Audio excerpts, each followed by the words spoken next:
Senhora presidente, senhores parlamentares, eu queria inicialmente dizer que eu acho que a gente está dando um passo importante acerca do orçamento impositivo.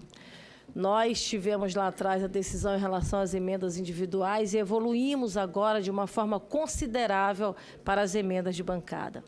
E eu vejo que, por exemplo, presidente, dois princípios constitucionais acerca da autonomia, não é, e da harmonia entre os poderes, que está previsto na nossa Constituição, ela é assegurada quando nós também asseguramos o orçamento impositivo. Eu lembro que quando das votações que merece, por exemplo, um quórum mais qualificado, há um esforço do governo grande e é usado como, digamos assim, moeda de troca ou toma lá da cá, exatamente emendas, direcionamentos orçamentários para os parlamentares nos diversos estados brasileiros.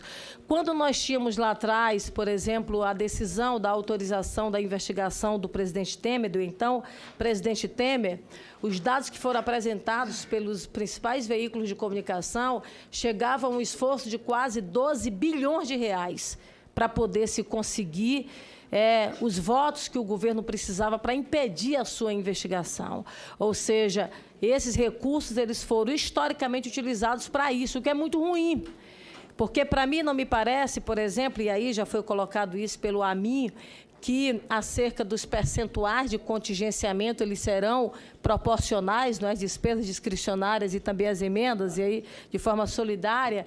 É importante, não me parece que essa é a preocupação maior em relação ao contingenciamento, mas a preocupação é o que o governo usava para pagar ou não, o critério para se pagar ou não essas emendas. Aí, na verdade, o problema grave que nós enfrentamos historicamente, o orçamento impositivo, ele vem exatamente resolver este problema, ou seja, nós poderemos, de fato, garantir a autonomia entre os poderes e garantir, aliás, o que o presidente da República coloca com muita frequência, não é? A nova política, isso é nova política.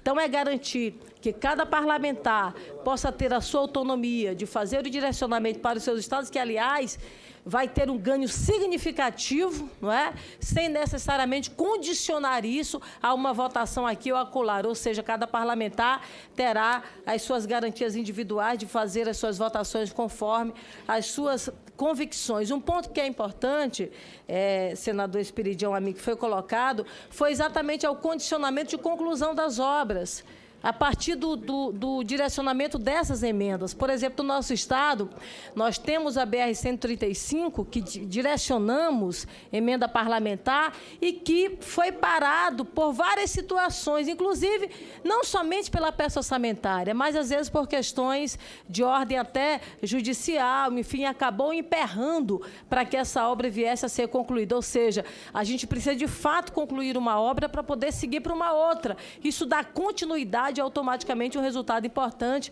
para cada estado. Mas eu quero finalizar, senador, colocando a preocupação que o nosso colega Major Olímpio coloca, que é a questão do parágrafo 17. Da forma e a compreensão, na verdade, que nós temos também, da forma como foi colocado aqui, ela vai colocar por terra o que é impositivo, senador. Porque você coloca uma disposição, o governo acaba tendo uma brecha muito grande para isso e automaticamente vai tudo para a resta pagar, que não tem, na verdade, uma obrigatoriedade de se fazer esse pagamento. Ou seja, o que nós estamos votando aqui, que é orçamento impositivo, poderá não ser, por conta, se houver realmente a efetividade desse parágrafo. Então, eu vejo que Vossa Excelência deveria pensar sobre isso e, na retirada desse parágrafo, lá mais na frente, a gente aumenta de 0,6 para 1, não é? Claro que de forma escalonada. Mas nós...